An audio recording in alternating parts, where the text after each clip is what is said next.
नमस्कार दोस्तों, तेजपाल सिंह कपूरथला। दोस्तों, आज की इस वीडियो में दो बड़े मुद्दे हैं जिनको हम डिस्कस करेंगे।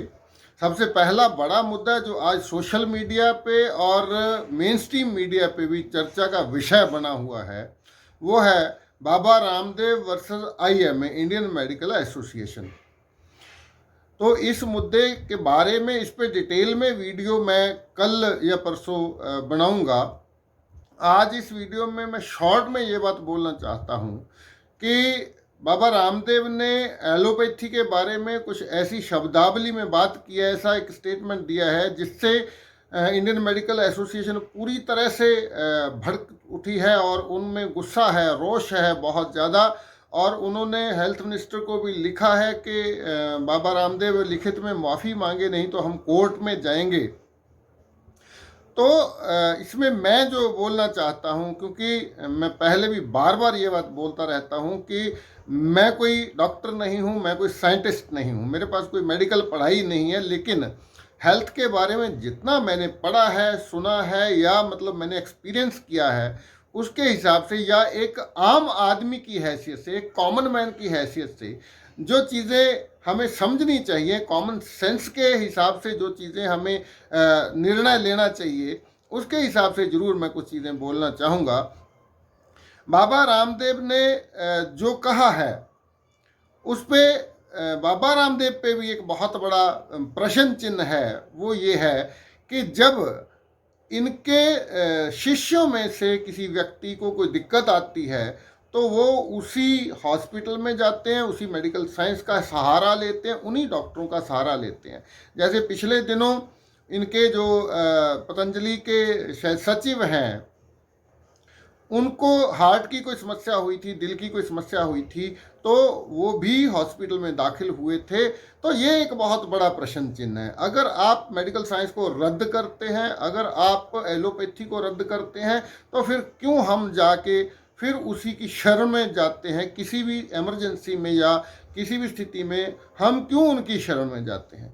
जहां बाबा रामदेव पे ये बहुत बड़ा एक प्रश्न चिन्ह है, वहीं इंडियन मेडिकल एसोसिएशन पे भी बहुत सारे प्रश्न चिन्ह हैं। आज अगर किसी ने ये बात बोली है, बाबा रामेश, ठीक है, उनकी शब्दावली कुछ गलत हो सकती है, मैं उसमें नहीं जाऊंगा, लेकिन उन्होंने जो सवाल उठाए हैं कि वैक्सीन लेने के बावजूद भी डॉक्टर लोगों की मौत हो रही है, 2-2 डोज लेने के बाद भी मौतें कोरोना से हो रही हैं। तो दूसरी चीज़ कि इतने सारे वीडियोज पिछले 1-1.5 साल में जो सामने आया है, अगर सरकार की पोल खुली है कि सरकार का, हमारे देश का मेडिकल सिस्टम कितना जर्जर है, यहाँ सेहत से संबंधित जो सुविधाएं हैं वो कितनी खोखली हैं, कोई भी मुसीबत आती है तो ना तो बेड उपलब्ध होते हैं, ना ऑक्सीजन उपलब्ध होती है। हमारा मेडिकल सिस्टम जो है, हमारे देश का जो ढांचा है वो बहुत कमज़ोर है। जहाँ सरकार की पोल खुली है, वहीं बड़े बड़े हॉस्पिटल्स, बड़े बड़े डॉक्टरों की पोल भी खुली है। इतने सारे केसेस ऐसे आए हैं। कल मैं एक वीडियो देख रहा था, एक लड़की, एक औरत रो रो के ये बयान कर रही थी किस तरह अस्पताल वालों ने उनके साथ बर्ताव किया, उसके पति की मौत हो गई और वो औरत क्लियर ये इल्ज़ाम लगा रही थी कि इस अस्पताल के डॉक्टरों ने मेरे पति को मारा है। ऐसे एक नहीं, अनेक ऐसे वीडियो हैं। तो मेरा ये प्रश्न है कि इंडियन मेडिकल एसोसिएशन, जो अब रामदेव ने थोड़ा सा कुछ बोला है तब इतनी बड़ी एक्शन में आई है, तो क्या ऐसे किसी हॉस्पिटल या ऐसे किसी डॉक्टर जिसने पेशेंट के साथ मिसबिहेव किया हो, पेशेंट को गलत तरीके से उनसे पैसा ऐंठा हो, या किसी पेशेंट की मौत की वजह कोई डॉक्टर या हॉस्पिटल बना हो, ऐसे कितने हॉस्पिटल के खिलाफ आईएमए ने, इंडियन मेडिकल एसोसिएशन ने कार्रवाई की है?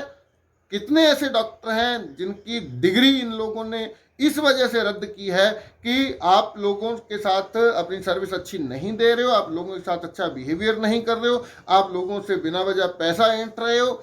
एक भी ऐसा केस आपके सामने नहीं आएगा इस पिछले 1 साल के दौरान जहां आईएमए ने आगे बढ़ के ऐसा कोई एक्शन लिया हो कि देखिए हम जनहित में इंडियन मेडिकल एसोसिएशन डॉक्टरों की एक एसोसिएशन है कि हम जनहित में ये एक्शन ले रहे हैं, इस डॉक्टर ने या इस अस्पताल ने लोगों के साथ गलत किया, इसलिए हम इस अस्पताल को बंद करने का ऐलान करते हैं, या इस डॉक्टर की डिग्री हम वापस लेते हैं, इसको रद्द करते हैं, इसको प्रैक्टिस करने का कोई अधिकार नहीं है। तो ये दोनों तरफ पे प्रश्न हैं, तो हमें असल मुद्दे से भटकना नहीं चाहिए। मैं पहले ही बोल चुका हूं कि डिटेल वीडियो मैं बाद में बनाऊंगा। दूसरा जो मुद्दा है वो है कि फ्रांस के एक Nobel prize winner doctor Luc Montagnier ने ये एक बयान दिया है, एक स्टेटमेंट दी है। वो ये है कि वैक्सीन की वजह से जो वायरस अपना रूप चेंज करके जो नई स्ट्रेन आ रही है, नई नई तरह के वेरिएंट आ रहे हैं, उसकी मुख्य वजह वैक्सीन है। तो पहले भी बहुत सारे कुछ डॉक्टर्स, कुछ साइंटिस्ट बोल चुके हैं कि इस वैक्सीनेशन की जो मुहिम है इसको बंद कर देना चाहिए, वैक्सीन लेने के बाद कोरोना और ज़्यादा खतरनाक हो जाता है। तो इस बात पे भी अब जब हम लोग कुछ बोलते हैं, डॉक्टर चौधरी कुछ बोलते हैं, तो ये लोग सिंपली बोल देते हैं आपके पास कौन सी मेडिकल डिग्री है। तो ये इतने बड़े नोबेल प्राइज विनर एक साइंटिस्ट, एक वायरोलॉजिस्ट, एक डॉक्टर ये बोल रहे हैं कि वैक्सीन की वजह से नए वेरिएंट आ रहे हैं और लोगों की मौत की वजह वैक्सीन बन रहा है। तो इस मामले में आईएमए का क्या स्टैंड है? क्या आईएमए इसके मामले में सरकार को बोलेगी कि आप वैक्सीनेशन बंद कर दीजिए? दूसरी बात कि अभी भी बहुत बार बात हो चुकी है, अभी भी ministry of health and family welfare की जो गाइडलाइन है उसमें ये लिखा हुआ है, वो गाइडलाइन अभी भी ऑनलाइन मौजूद है कि स्वस्थ व्यक्ति अगर मास्क पहनेगा तो वो उसको इन्फेक्शन होने के चांसेस ज़्यादा हैं, वो बीमार होने के चांसेस ज़्यादा हैं। तो इंडियन मेडिकल एसोसिएशन का इसमें क्या रोल है? क्या इंडियन मेडिकल एसोसिएशन को health and family welfare ministry of health की ये गाइडलाइन दिखाई नहीं देती? क्या इस गाइडलाइन को पढ़ के आईएमए ने ये सरकार को कोई पत्र लिखा कि आप क्यों लोगों को फोर्स कर रहे हैं मास्क लेने के लिए, क्यों आप लोगों को जुर्माना कर रहे हैं? मास्क लेने से तो स्वस्थ व्यक्ति को कोई लाभ नहीं बल्कि उसको नुकसान है। तो इंडियन मेडिकल एसोसिएशन का भी ये जो एक्शन लिया है बाबा रामदेव के अगेंस्ट, ऐसा जो भड़काहट है, जो इतना बावेला खड़ा हुआ है, तो अपने अंदर भी झांकना चाहिए, अपने आपको भी चेक करना चाहिए कि क्या हम सही रोल अदा कर पा रहे हैं। तो इस वीडियो में एक छोटी सी और जानकारी मैं देना चाहता हूं। मैंने बताया था कि मेरा एक ट्रेनिंग प्रोग्राम है, लाइफस्टाइल एजुकेटर का 1 महीने का ऑनलाइन कोर्स है। तो आज कल मुझे मेरे एक जो ट्रेनिंग ले रहे दोस्त हैं सरदार मनजीत सिंह, जो पंजाब मोगा से हैं, उन्होंने एक छोटा सा वीडियो बना के मुझे भेजा है। वो अपने शब्दों में कुछ बताना चाहते हैं आप लोगों को, ये ट्रेनिंग कैसी है, ये ट्रेनिंग में क्या होता है। तो मैं चाहता हूं कि आप लोग उनके शब्दों में इस बात को सुन लें। मैं तो जो भी बोलूँगा आपको लगेगा ये खुद अपनी चीज़ की प्रशंसा कर रहे हैं, तो वो अच्छा नहीं होता, क्योंकि वो वीडियो पंजाबी में है, वो हिंदी में नहीं बना पाए वीडियो। तो मैं उनका कंटेंट आपको बता देना चाहता हूँ कि वो डॉक्टर विश्वरूप चौधरी जी ने एक टीम बनाई है जो कोविड पेशेंट का भी ट्रीटमेंट कर रही है, जो एजुकेट कर रही है लोगों को। उसी टीम में से एक मैं हूं, और मैंने अपने लेवल पे एक ट्रेनिंग प्रोग्राम शुरू करके अब तक 115 लोगों को हेल्थ एजुकेटर, लाइफस्टाइल एजुकेटर बना चुका हूं। तो उनका ये स्टेटमेंट है कि आप लोग भी अगर लाइफस्टाइल एजुकेटर बनना चाहते हैं तो आप भी इस ट्रेनिंग में शामिल हो सकते हैं। मैं चाहता हूं कि आप इस वीडियो को अंत तक देखें। जो लोग पंजाबी समझ सकते हैं वो उनको आनंद आएगा, और जो लोग पंजाबी नहीं समझ पाते उनको मैंने हिंदी में बता ही दिया है कि वो क्या कहना चाहते हैं। एक पिछले दिनों, उनकी उम्र 70 साल है, बुजुर्ग हैं वो, और पिछले दिनों वो घर में गिर गए थे स्लिप होके, जिस वजह से उनकी रीढ़ की हड्डी में नीचे के कुछ मणके हैं जो उनमें दिक्कत आ गई है।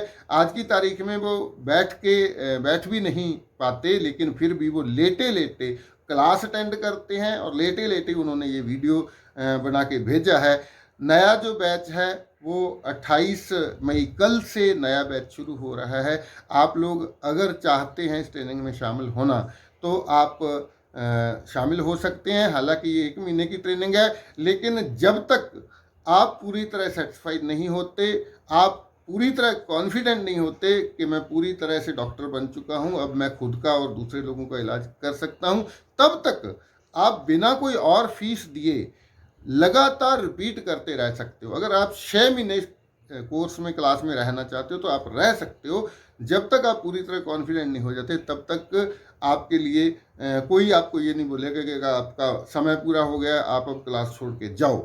तो आप जितना समय चाहे इस क्लास में रह सकते हैं। एक बार ही फीस ली जाती है, जिसकी फीस है केवल 5000 5,000 रुपये।